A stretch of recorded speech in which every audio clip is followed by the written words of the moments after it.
يا ترى الأشعة العادية خطر على البيبي ولا لأ؟ يعني عايزين نعرف برضو إن في جرعات معينة.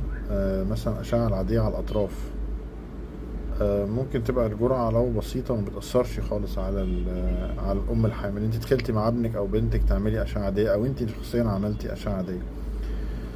طبعا لو الأم عارفة إن هي حامل ولبست الواقي من الرصاص، مفيش مشكلة. برضو لو هي تعرضت للأشعة وهي مش لابسة الواقي، إن جرعات الأطراف اللي هي الإيدين والرجلين مثلا برضو مفيش مشكلة. أما الجرعات المؤثرة على الجسم، يعني على الصدر مثلا أو على البطن أو على الفقرات، الجرعات القوية، الأشعة المقطعية، لا يعني يستحسن برضو إن احنا نشوف ونعمل فحص.